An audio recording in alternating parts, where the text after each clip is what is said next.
Good afternoon. Good afternoon. Hi, Georges. Hello. Welcome, everybody. I'm very happy to coordinate the webinar today. This is a webinar that is being held in the context of Enfield. Enfield is a European AI Network of Excellence project, which means that its mission is to gather people and stakeholders around Europe that are interested in research around AI and its application to different critical domains, and eventually create a broader community around this topic. So one of the activities that we use in order to achieve that goal is that we have been organizing a series of webinars. We call those the Enfield webinars, and those happen every Wednesday at the same time. So if you find the webinar interesting today, make sure that you stay tuned because every week we have a similar activity. In the context of Enfield, we have different research pillars, and one of those research pillars is Trustworthy AI. It's about how AI can be made more trustworthy and used in critical domains. So under that pillar, we are having today a webinar that is titled Using LLMs in Cybersecurity Applications. And we are going to have three speakers that will present three different research efforts that are more or less around the same idea. For participants in the webinar, you can write your questions in the Q&A section, and hopefully at the end of its talk, we'll be able to answer, if not all of those questions, the most interesting ones. So the slot is for 1 hour, and in order not to lose time, we can start. The first talk is LLM-assisted AHP for explainable cyber range evaluation. It's going to be given by Viron Kaburakis, who is a PhD candidate with NTNU in Norway. So, Viron, can you hear us? Yeah, thanks, George, and thanks for having me to this webinar. So let me share the slides.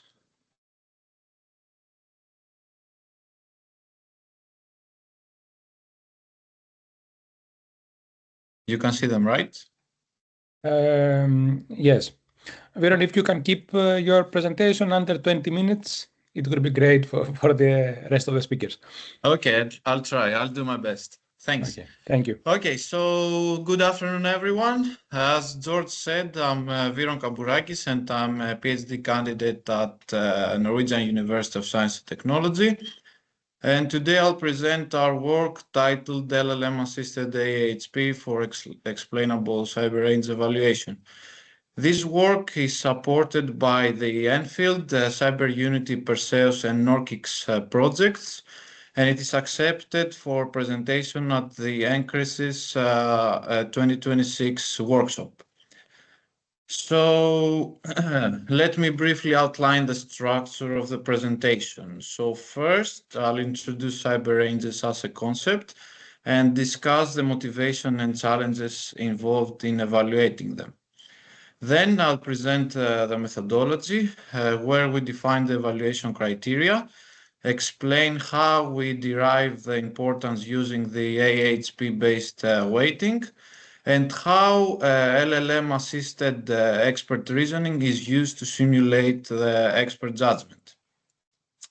After that, I'll present the results, including the pairwise comparison matrix, the computed criteria weights, and the consistency analysis.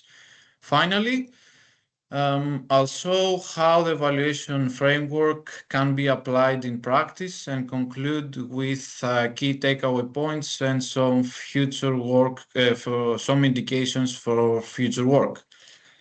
So to start with, cyber ranges, for those that are not familiar with the concept, have emerged as important platforms for cybersecurity training, experimentation, and evaluation.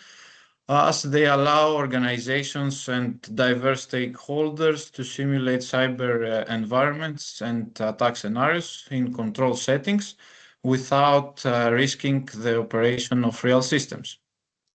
Historically, the concept originates from the US Defense Program, where cyber ranges were designed as the virtual equivalent of physical shooting ranges, allowing personnel to safely practice cyber defense operations.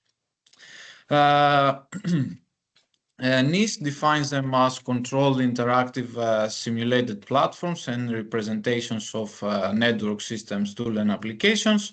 And in a similar way, the European Cybersecurity organizations describes them as platforms for developing and delivering interactive simulation environments. So in practice, such platforms can serve two main purposes. First, they are used for training and awareness, helping security professionals and operators to develop skill in realistic cyber scenarios. And second, they provide safe environments to test security, to test vulnerabilities and also evaluate fitting security controls without impacting the operation of real-time systems. So also, as we all know, the attack surface is rapidly expanding, especially with the increasing integration of information technology system and previously barricaded cyber-physical infrastructures. This expansion is largely driven by Industry 4.0 technologies and the broader information and operational technology convergence. And as a result, organizations increasingly trying to find ways to safely experiment cybersecurity practices. And to do that, they use simulated environments such as the cyber ranges and also security testbeds. However, not all cyber ranges are the same, as they can significantly vary in terms of technical capabilities, realms, scalability, and other equally important aspects.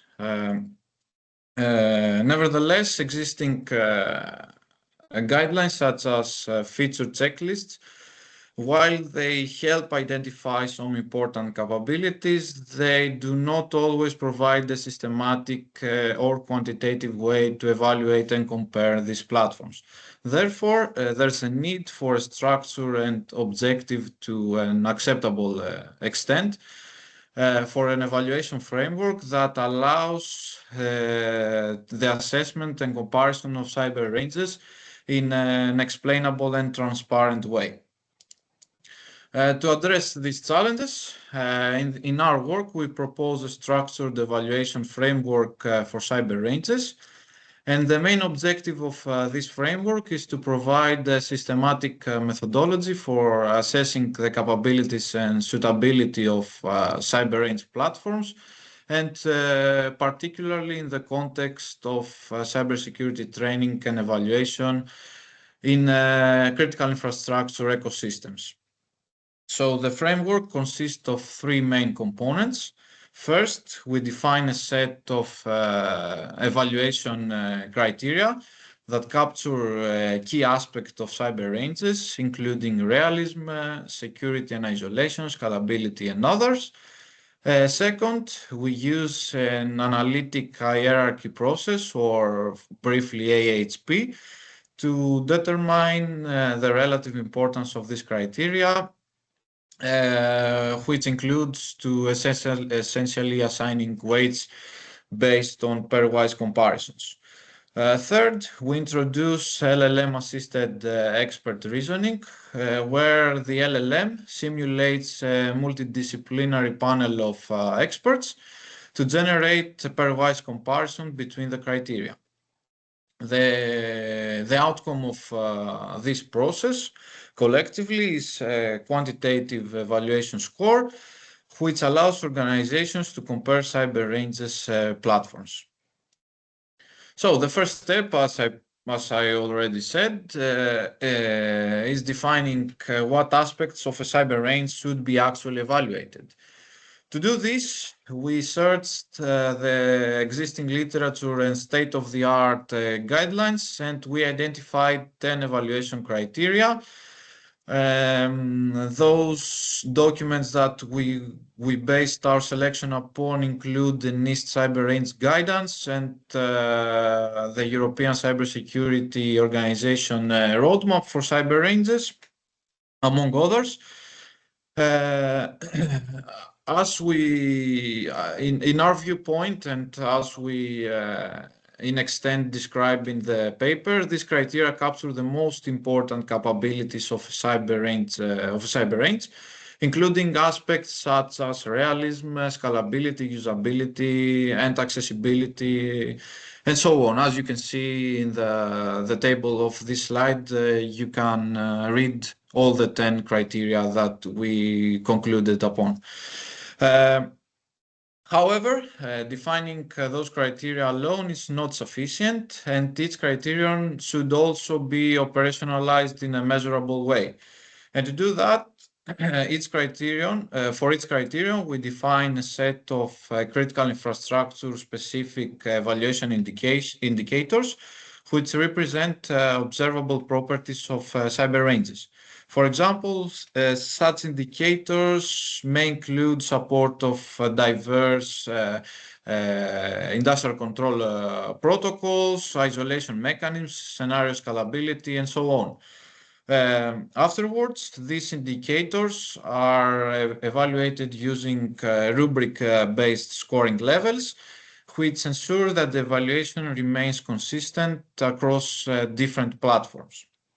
As an example, for the first criterion, that is realism and fidelity, indicators include aspects such as supported industrial control protocols, timing accuracy, hardware in the loop or physics simulation, and so on. And after that, the rubric defines evaluation levels ranging from basic IT simulations to rich industrial control environments with high realism and authentic operational artifacts. Once the evaluation criteria are defined, the next step is to determine how important each criteria is relative to the others. For this purpose, as I mentioned before, we use AHP. In this process, criteria are compared pairwise, meaning that experts evaluate how much more important one criterion is compared to another. These comparisons, we express this comparison using the SATI scale, which ranges from 1 to 9. And indicatively, as you can see, 1 indicates a nominal importance, while, for example, 7 indicates very strong importance. Also, intermediate values of 2, 4, 6, and 8 allow for finer distinctions. Utterly, all these pairwise comparisons are organized in a comparison matrix M, where each element indicates how much more important one criterion is compared to another. From the matrix, we compute the principal eigenvector, which gives us the final weight of each evaluation criteria. And after having defined the weight vector, we calculate the consistency ratio, which ensures that the comparisons are logically consistent and therefore reliable. Traditionally, AHP requires a panel of domain experts, as I mentioned, who perform the pairwise comparisons. However, collecting these judgments from such a group can be time-consuming and difficult to coordinate. And in our study, to address this challenge, we simulate this process computationally using an LLM, in our case, ChatGPT 5. To ensure that the reasoning reflects realistic perspectives, the simulated panel represented the four complementary roles. That is cyber range architect, an industrial control system or SCADA security engineer, critical infrastructure training coordinator, and the operational technology operations manager.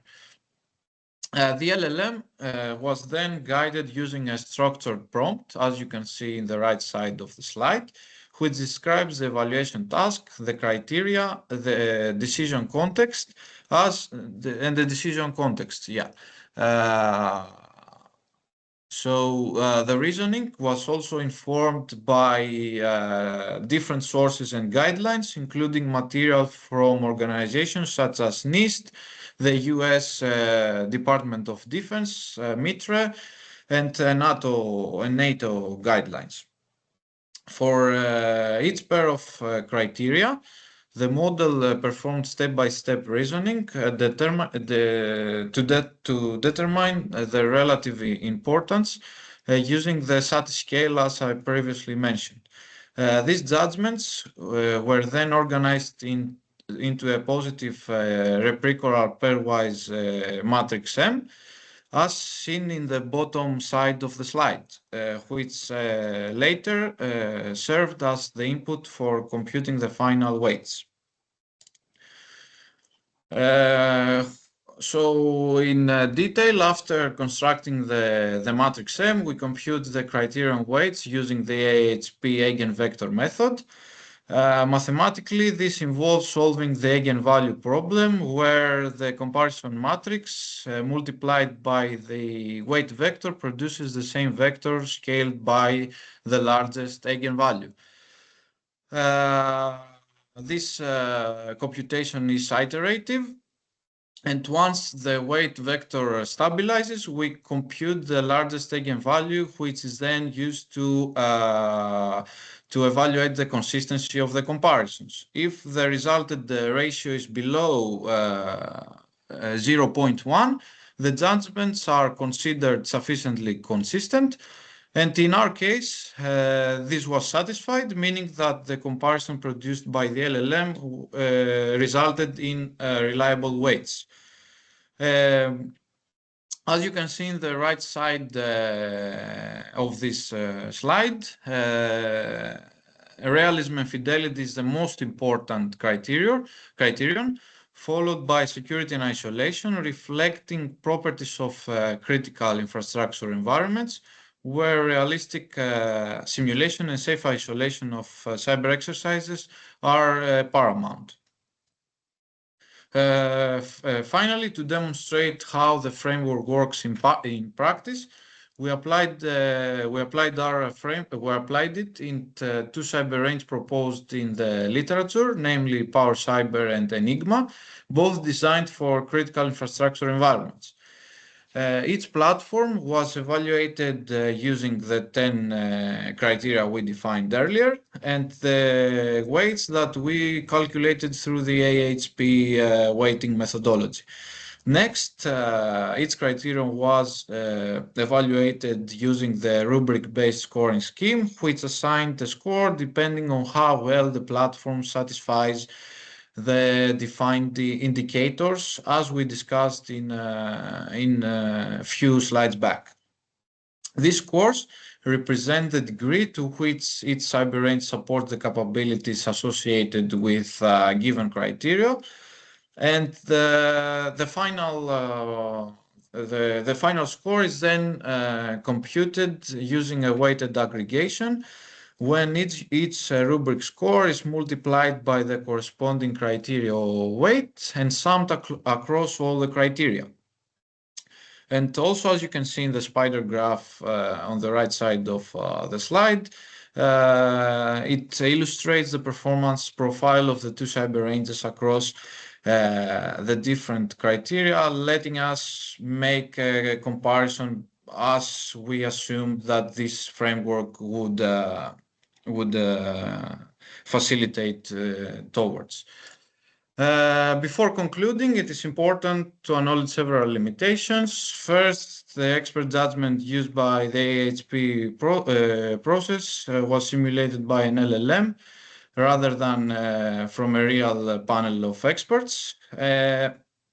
As a result, the responses may depend on prompt design and may lack some contextual knowledge or insights from human experts.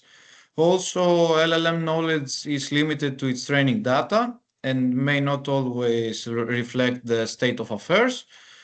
Therefore, the LLM should be viewed as only as a transparent proxy, let's say, for the expert reasoning, particularly useful in the early stages of the framework development and validation, and not as a replacement of the human experts.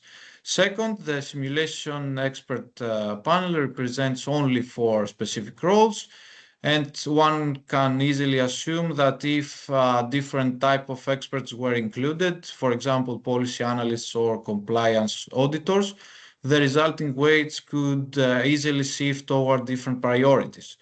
Finally, the framework was not yet been validated through real-world expert panels or operational cyber ranges, and therefore the results should be treated with caution and should be only considered illustrative rather than definitive until further empirical validation is conducted.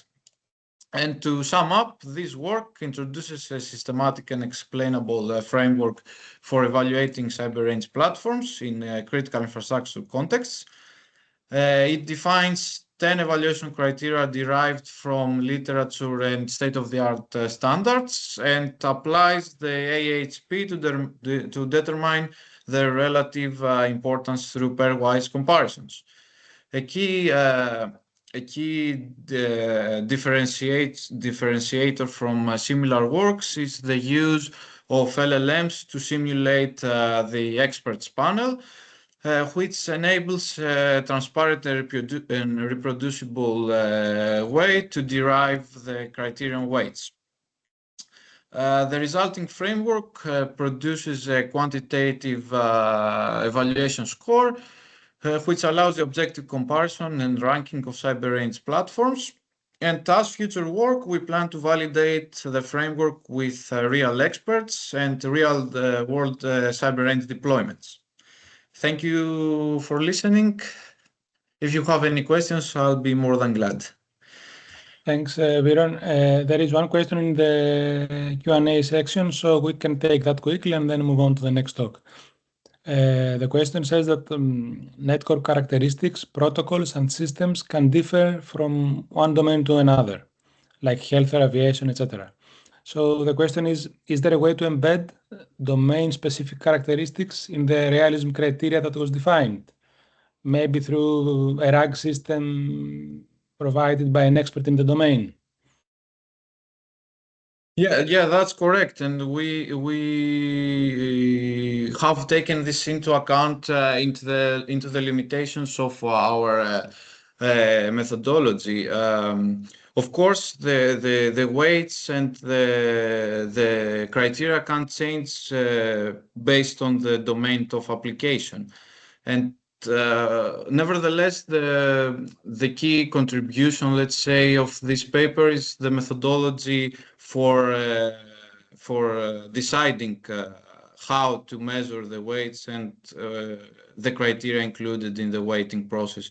So yes, in a sentence and to wrap up, the weights and the criteria will definitely change related to the domain of application. I'm not sure there's a consistent and easy way to make the process, the calculation general enough to be domain agnostic. Okay, thanks. Thanks a lot, Viron, for the answer and for the presentation. So we can move on to the second presentation. This is titled From Words to Wires Towards Rapid ICS Cyber Range Construction Using LLMs. and is going to be given by Aida Akbarzadeh, a senior researcher scientist in NTNU Norway.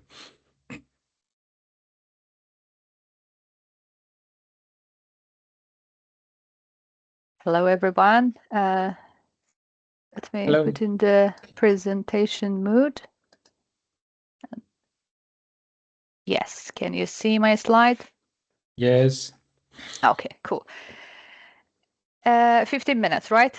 Just remind me of the time. Okay, I try to make it as short as possible. Okay, thank you so much for joining this session and of course for having me. I'm presenting another work that is somehow related to the cyber range and leveraging the LLM, that if it's possible for us to use LLM in this direction. This research was presented last year in Cyber ICPS workshop in Toulouse, France, and hopefully soon will be available for you to find the timeline. Okay, let's. Yeah.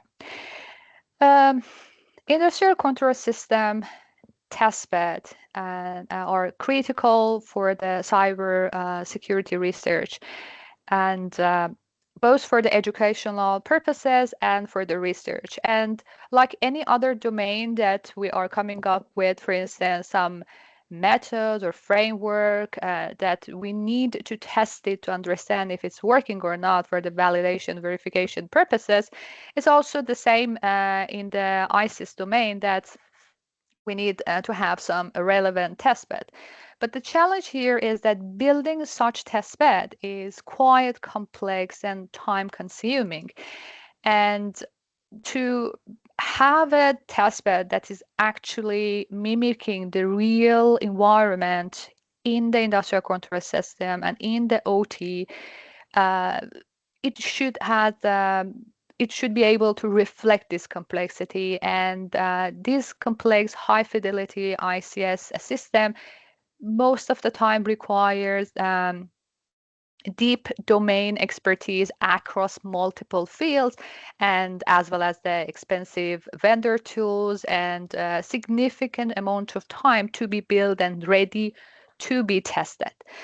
But there are, of course, some already available testbed, traditional testbed that has the high fidelity, high cost, but slow deployment. Recently, we are hearing more about the digital twin. Of course, that's another solution, but by itself is not that much easy to do that. And another option for us to do this testing is going for commercial tools that are available, which requires to buy the licensings. So without that, would it be possible for us to, for instance, use LLM to bridge this gap and democratize ICS testbed so that it will be easier for a researcher and also for those who are teaching in this direction? Based on the recent advancement that we saw, that actually there are some promising results in code generation for the general purpose programming. Without that, perhaps we can fill this gap with the LLM. So the focus or the purpose is to check the proof of concept that is actually possible to use LLM in a way that automate this process in a quick but yet realistic way for us. I mean, creating the environment that is mimicking the ICS environment. So another objective that we wanted to have is that, okay, there might be already some existing testbed or tools that we want to connect to it, or the framework need to be connected to it. So this was another object to take to consideration, that we want to reduce the time for creating such testbed, but it should be in a way that connected to other, if there is any available tools at testbed already there, and also be agile in a way that it's easier if you want to, for instance, change the scenarios, and it doesn't need lots of effort. For instance, if you have it for the capture the flag competition, you may need to have different scenarios.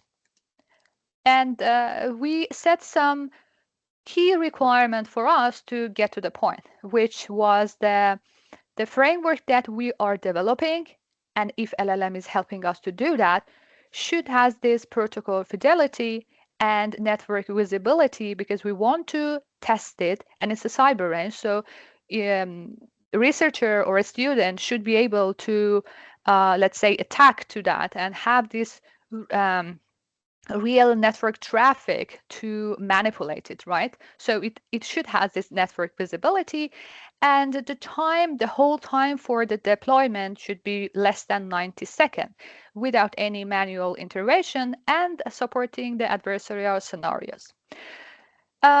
This is the framework that we developed, which has 4 main parts.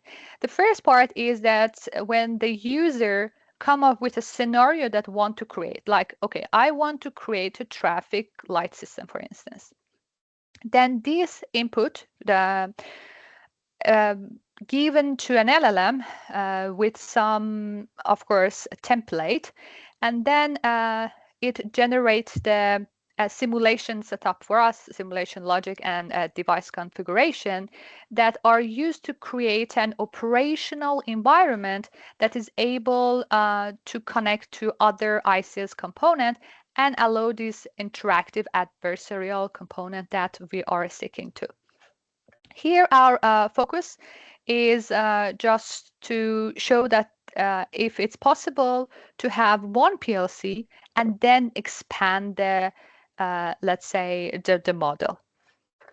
But as you can see here, it's also possible, for instance, to be connected to other ICS component like HMI, and it should support the Modbus and OPCUA for the adversarial purposes. I will show you this in more details.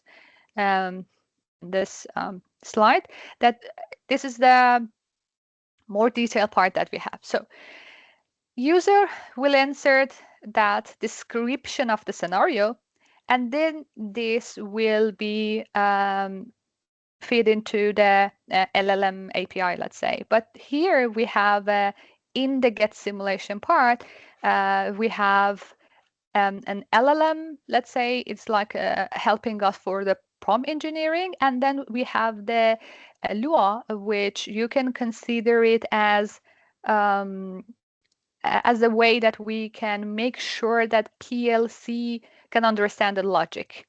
For those of you that are not familiar, it's like, okay, this device follows specific language, and we are feeding that as a template, let's say, to make sure that the output is actually usable. And then it goes to the simulation execution. But let's dive even deeper into this part. So you can see that we have this get simulation, which is a part of the script that we wrote, and with the Lua and the LLM template.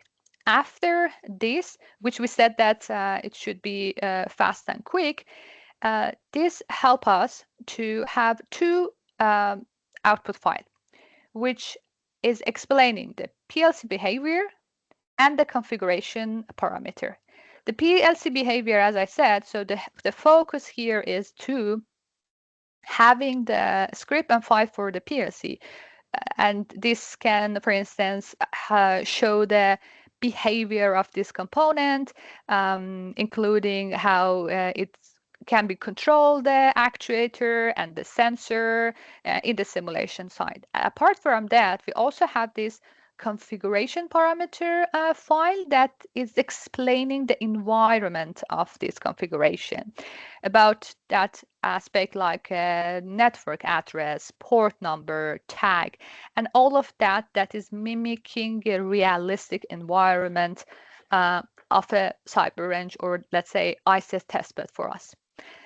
And then after creating this file, it will be fed to the simple PLC or simulation execution for us. And here, this component read the configuration that was given to it, and initial those set point and register in the memory that is needed, and it every 100 millisecond it pulled for the register. And this is a way we mimic a real-time operation. We set it for 100 millisecond to almost close to the real-time reading the system. And for each cycle, of course, the system check that if there is a need to change any values, any parameters in that to be updated or changed.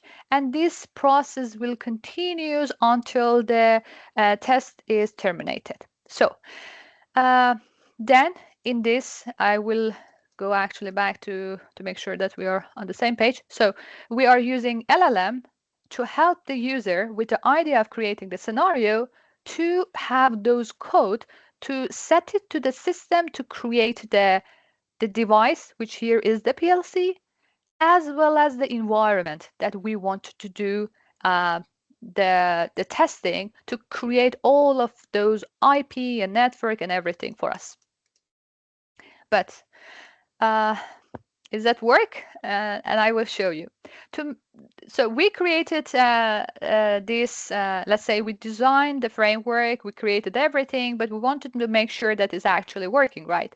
So we tested both the technical capability and the practical usability of that under the attack emulation that covered the discovery and collection.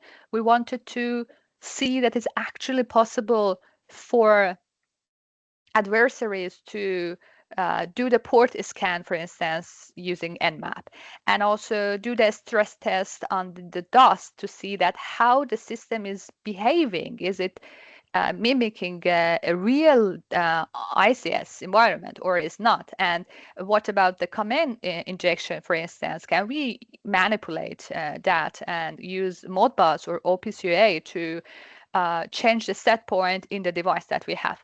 And then we also try to, apart from this attacking part, creating and testing on some scenarios, we actually tested on quite different scenarios, but with different level of difficulty. But these two wastewater treatment and factory conveyor, which use and be connected to factory I/O, was, let's say, a bit complex. And just to remind you that we set the requirement that for the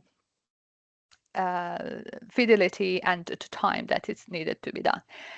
And it's just a model that you can see that we have the PLC, it connected to actuator and sensor, and we want to show you that, okay, if it's an attacker can use it, because then it means that it can be used for the research and education purposes. For the first one, the discovery and collection, we use this for the detecting the Modbus, and I can show you here that actually go back, that it's the Nmap results show that the OPCUA TCP server was identified on port 4840 and the same as the port 502 for the Modbus. So it was possible for us as an attacker to actually interact with this as a real PLC with Nmap. And then we tested under the DOS and try to pull it to see that how it will change the behavior of the system. And we noticed that it's actually able to withstand the moderate DOS style, which is expected for a component in ICS. And then we try to flood it, and you say that the delay for when there is no flooding, the response is quite normal. But when it's under attack, then the latency of the response increases, which is also an expected behavior for a normal PLC. And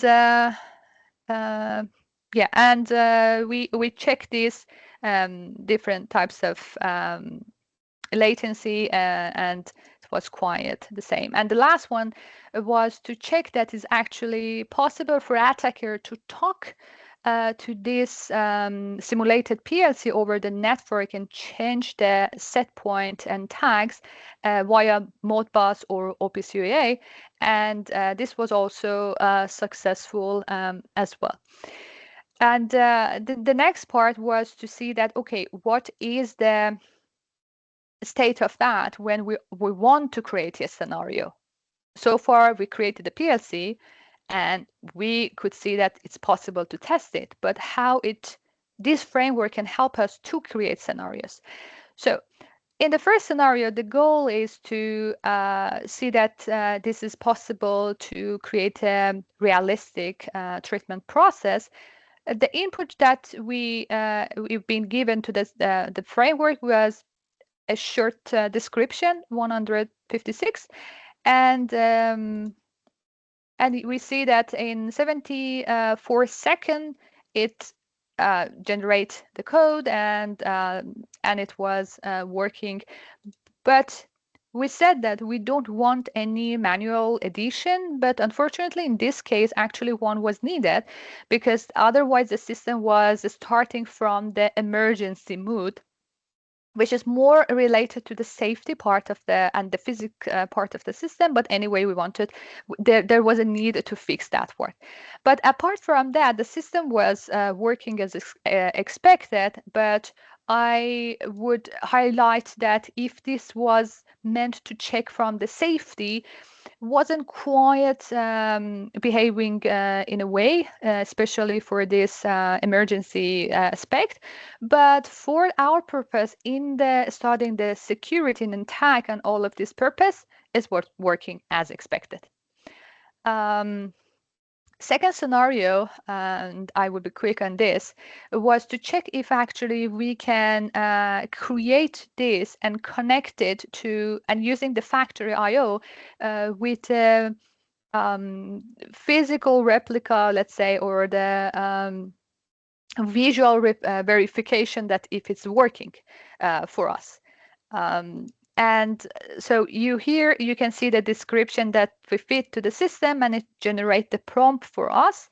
And here in this scenario, there was no need to any addition or manual improvement of any part, and it was as expected. One point might be interesting, because at the time that we were testing this, the latest version of GPT was 4.1. And we found that it's actually best to use the latest, LLM that was exist. So with that said, I would say that we get to this conclusion. This is actually possible to use LLM for such purposes, and of course there are some future work to expand it and make it with like a distributed ICSs, and considering another factor which we will put it for the, let's say, future step. I just want to mention that the code and scenario, everything is available on GitHub, and you're more than welcome to just go and try it and share this feedback if you might have.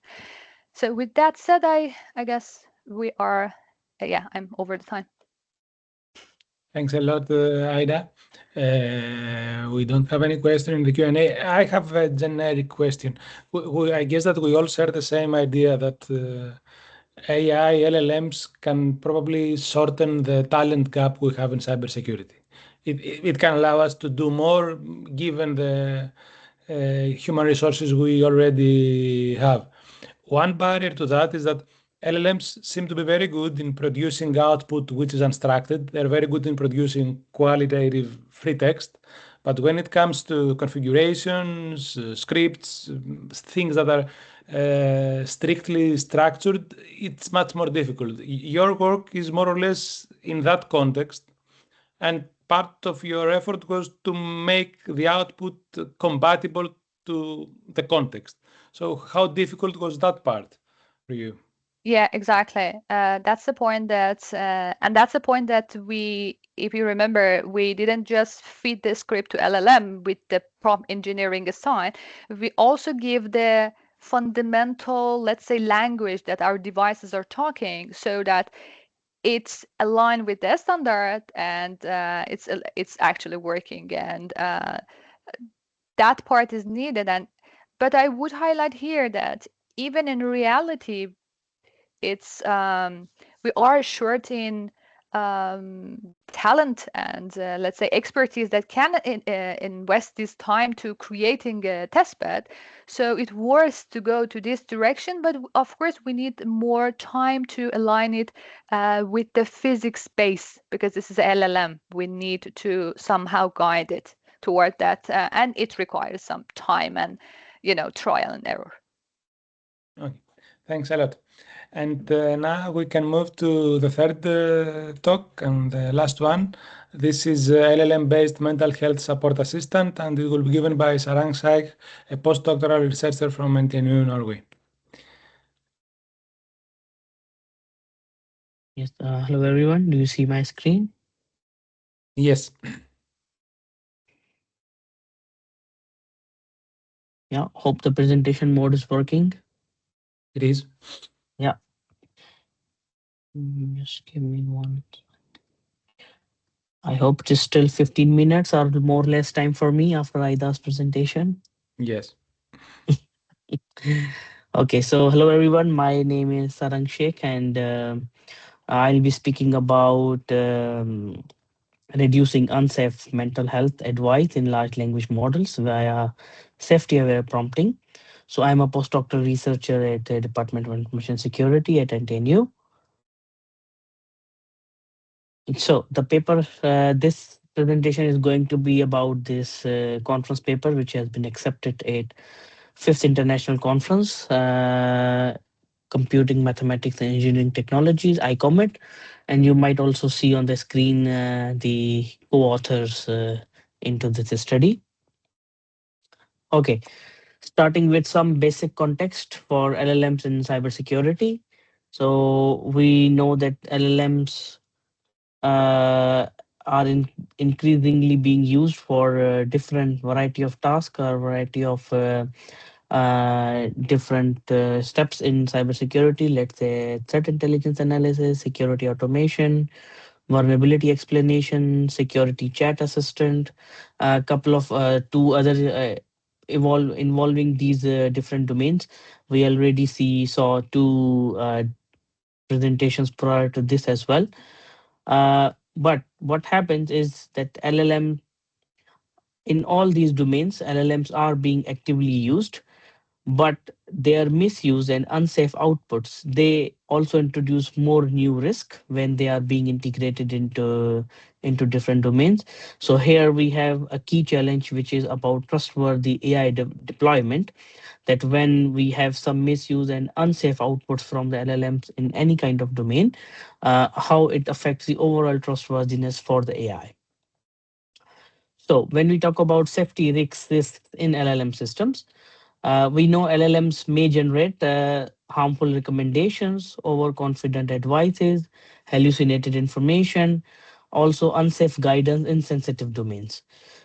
The problem in this study we have been targeting is about the mental health assistance systems.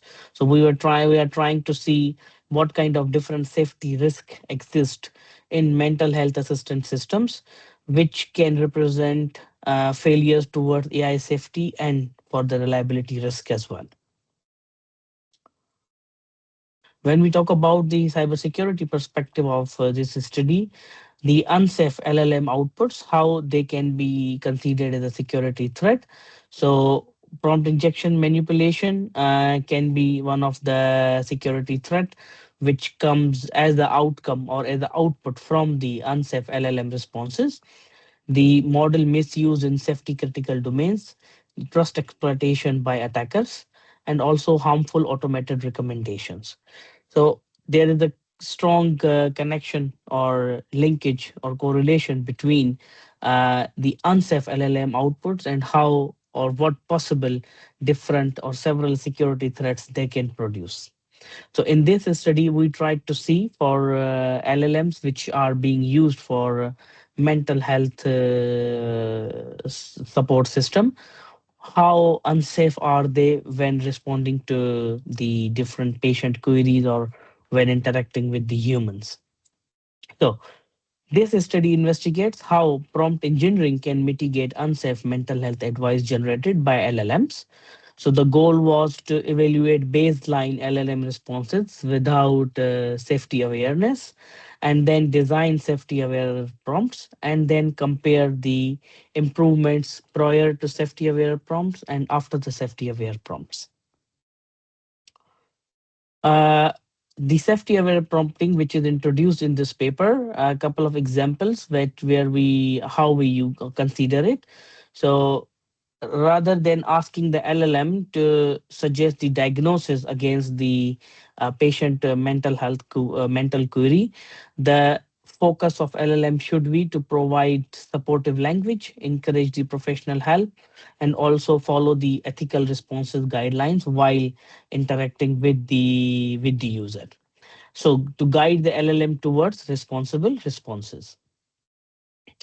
Talking about the methodology, which I can briefly discuss here on this slide. So we started with a publicly available data set of having some mental health queries of patients and also the ground truth responses to those queries from the professional mental health specialist. So there were some set of queries and some responses about on to those queries that what were answered from the human specialist to those queries. And then after performing some basic pre-processing such as removing or null and all this some basic pre-processing to the text, we started with models. We selected three LLM models, which I will discuss in the results part, where we will show how many LLMs we selected for experimenting with this study. We generally design two base prompting techniques. One is the baseline prompt, where we only use the user query as the input to the LLM model. And then we created another variant, which you see in the safety aware prompt, the second green box, which is the that for example, you are a mental health assistant, provide a supportive non-directive response to this query. So we had two settings. One is the baseline prompt, which only with the original user query from the dataset.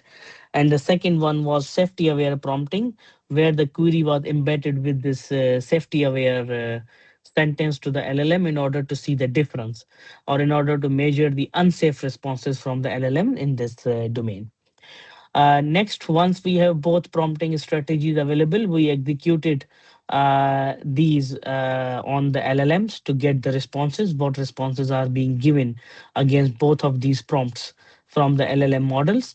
And then we have selected a zero shot based already pre-trained detoxify classifier. It was the classifier called detoxify, which was a roberta based classifier to tell how much is the unsafe rate of the both the responses which are coming as a output from both prompting strategies. So we were measuring the unsafe rate, or in other words, the safety detection of the LLM responses. And in the third stage, what we did, we were comparing the semantic similarity of the responses generated from the LLM with the human responses, just to see that the responses are how much the responses are aligning with what we have in the ground truth data, have more, let's say, confidence on the this output generated by the LLMs.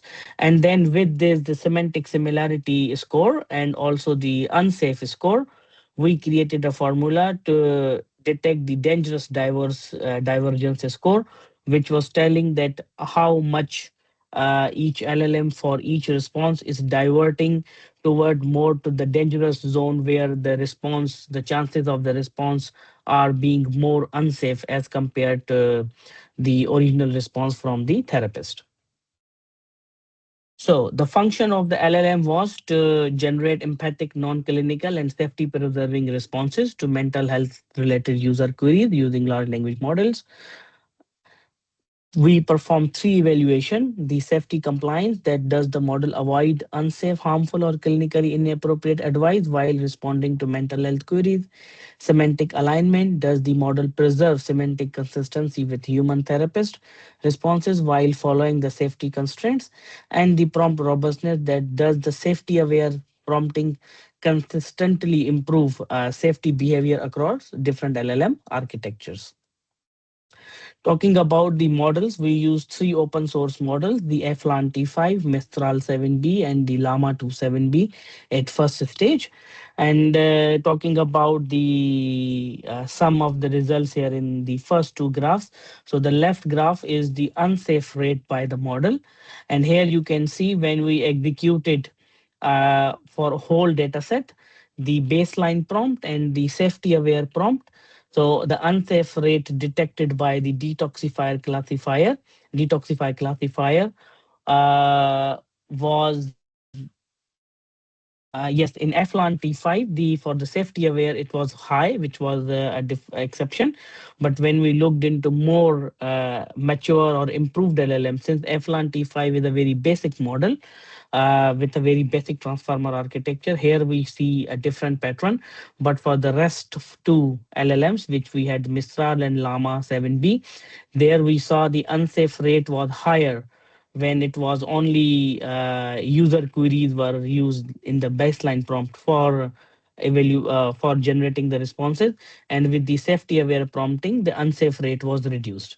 And when it came to semantic similarity to human responses, for both strategies the responses were equal to human responses, which suggested or which concluded that the responses were similar to human, but with the baseline, those were more unsafe as compared to safety aware prompting.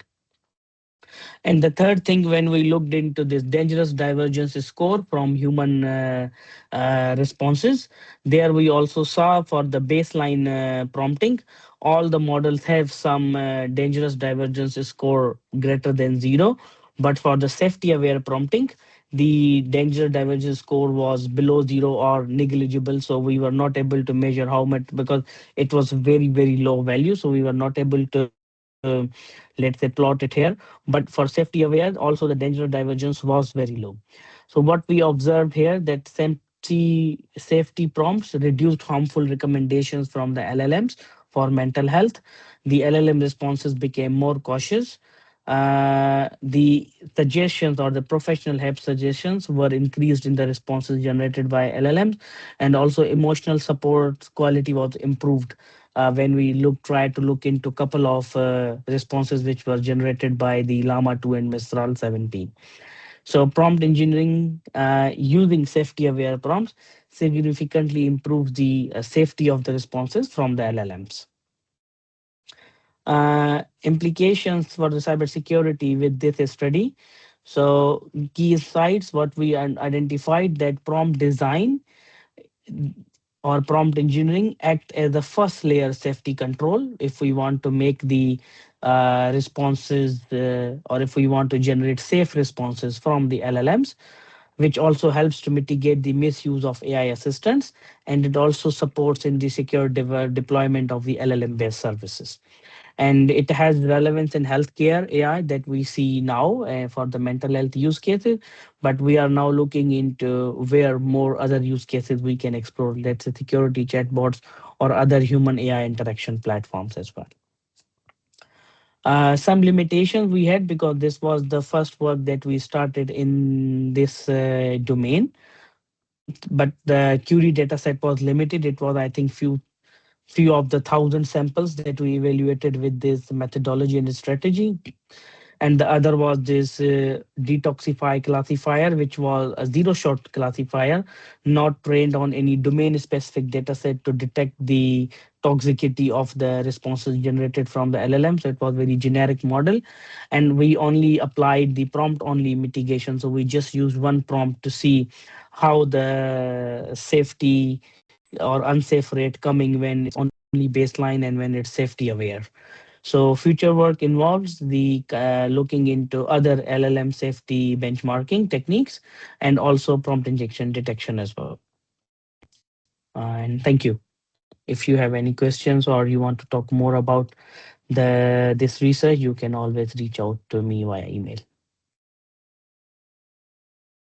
Thanks a lot, Sarang. We are almost out of time, but we can spend 1 minute to take one question we have in the chat.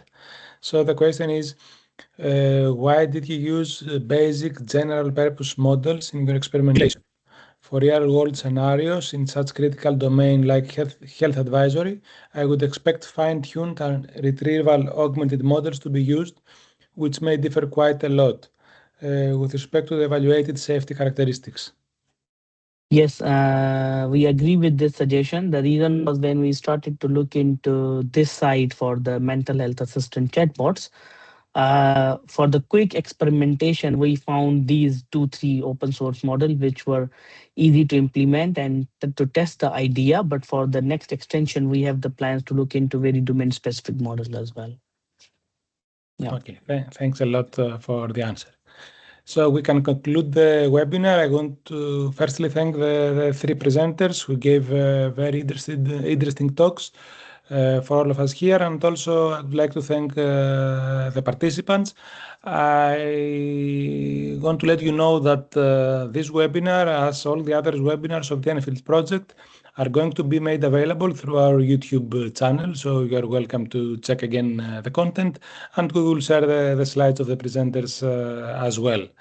And also I'd like to remind you that this is a series of webinars that will run every week for the coming month. So stay tuned in our social media account so you are informed for any interesting webinar that will follow. Sarang? Yes, a quick question. Since you mentioned that the slides will be like published, is it possible, let's say, so this paper is not published yet. It is just Yes. accepted. So Yes, we is it can. okay if we just remove the methodology diagram or something, and just if you want to publish it, the I only. We can make the slides available after you're finished with the conference. I mean, we Yeah, don't have yeah, to do it now. Maybe it's yeah, better to do makes it sense. like that. Yeah, great. Thanks, Georges. Okay. Thanks a lot, everyone.